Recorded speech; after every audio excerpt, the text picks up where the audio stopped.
Hello students. आज हम लोग क्लास 12th की आपकी जो फ्लेमिंगो की इंग्लिश बुक है उसकी पोएट्री का चैप्टर फर्स्ट डिस्कस करेंगे, जो कि एक पोएम है और उस पोएम का नाम है माई मदर एट 66। इसको कंपोज किया है कमला दास ने। और ये जो पोएम है स्टूडेंट्स, ये कमला दास ने अपने माँ के ऊपर लिखा हुआ है। और कमला दास एक इंडियन फीमेल राइटर और पोएट रही हैं। और जो आपकी ये फ्लेमिंगो बुक है, फ्लेमिंगो का अर्थ होता है राजहंस हिंदी में। चलिए आगे बढ़ते हैं। आगे बढ़ने से पहले अगर चैनल पे आप फर्स्ट विजिटर हैं और चैनल को सब्सक्राइब नहीं किया है तो बिल्कुल तुरंत बिना सोचे चैनल को सब्सक्राइब करें और बगल में बने हुए बेल आइकन को प्रेस करें। इससे आपको चैनल पे डाली गई सारी वीडियोज़ के नोटिफिकेशन तुरंत मिल जाएंगे। चलिए स्टूडेंट्स आगे बढ़ते हैं और ध्यान से सुनिएगा, ठीक है। मैं एक एक वर्ड्स को एक्सप्लेन कर दूंगा जिससे आपको कोई दिक्कत नहीं होगी। ड्राइविंग, कार चलाते हुए, फ्रॉम माई पेरेंट्स होम, मेरे माता पिता के घर से, टू कोचिंग, कोचिंग के लिए, लास्ट फ्राइडे, पिछले शुक्रवार, मॉर्निंग, सुबह में।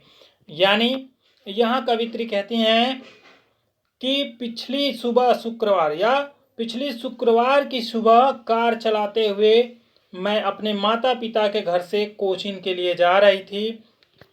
I saw my mother beside me, मैंने अपनी माँ की तरफ देखा जो ठीक मेरे बगल में बैठी हुई थी।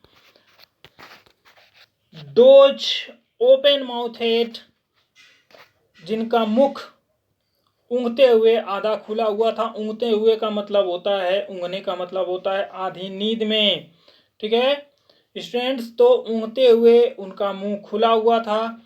हर face ashen like that of a corpse, उनका चेहरा पीला पड़ गया था। लाइक डेट, कैसा पीला पड़ा था। ऑफ ए कॉफ्स, कॉफ्स का अर्थ होता है मृतक शरीर, लाश या शव, ठीक है। तो जैसे एक शव का पीलापन आ जाता है एक शव में, वैसे ही जब कवित्री ने अपनी माँ की तरफ देखा तो उन्हें उनका चेहरा शव के समान पीला दिखाई पड़ा। चलिए स्टूडेंट आगे बढ़ते हैं और उम्मीद करते हैं कि आपको ये जो लाइंस थी ये समझ में आई, ठीक है। एक्चुअली स्टूडेंट्स जो है पोएम की लाइनों को वर्स बोला जाता है, ठीक है। तो आप समझ लीजिएगा चीज़ों को। आगे बढ़ते हैं।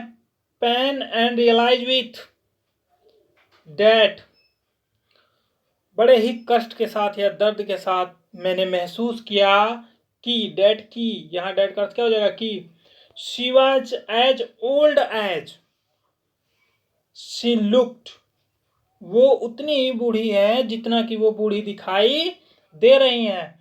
बट लेकिन सून, जल्द ही, पुट डैट थॉट अवे, मैंने इस विचार को दूर कर दिया। मैंने क्या किया, इस विचार को दूर कर दिया। आगे बढ़ते हैं हम। And look out at young trees sprinting, और मैंने बाहर की तरफ देखा युवा पेड़ों को जो तेजी से दौड़ रहे थे। The merry children spilling out of their homes, merry children मतलब खुशहाल बच्चे या प्रसन्नचित बच्चे जो अपने घरों से बाहर निकल रहे थे। But after the airport security check, लेकिन एयरपोर्ट की सुरक्षा जांच के बाद, standing a few yards away, yard का अर्थ होता है गज या कदम, तो कुछ कदम की दूरी पर खड़े होकर, I look again at her, मैंने उसे फिर से देखा। यानी कवित्री कह रहे हैं मैंने अपनी माँ की तरफ फिर से देखा। वेन, वेन का अर्थ होता है रक्तहीन या फीका। पायल का मतलब होता है पीला, ठीक है। As a late winter's moon, जो कि, या फिर जिसका चेहरा, या यूं कह सकते हैं कि जो मेरी माँ थी वो कैसी दिख रही थी। यहाँ पे कवित्री कहती हैं कि वो पिछले चंद्रमा के भांत फीकी और पीला दिखाई दे रही थी। पिछला चंद्रमा जो शीत ऋतु का था, ठीक है। तो जो शीत ऋतु का पिछला चंद्रमा था उसके ही भांति वो फीकी और पीली दिखाई दे रही थी। And fail that old familiar एक, और मैंने उस पुराने दर्द को महसूस किया।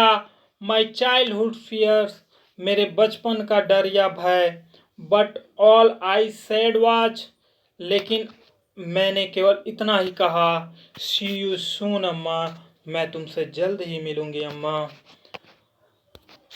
All I did was smile and smile and smile, और मैं केवल मुस्कुराती रही, मुस्कुराती रही, मुस्कुराती रही। तो एक्चुअली में स्टूडेंट्स, जो यहाँ कवि थी, ठीक है, कवित्री थी कमला दास, उन्होंने जब अपनी माँ से मिला एक लंबे अंतराल के बाद, जो कि काफ़ी बूढ़ी हो गई थी, तो फिर उनके मन में एक भय था कि वो पता नहीं उनसे फिर मिल पाएंगे कि नहीं मिल पाएंगे, और अपनी माँ को डिनोट करते हुए उन्होंने एक कविता लिखी है। तो स्टूडेंट्स, उम्मीद करता हूँ आपको पोएम पसंद आई होगी। वीडियो अच्छी लगी है तो लाइक करें और फ्रेंड्स में शेयर करना ना भूलें। Thanks for watching this video.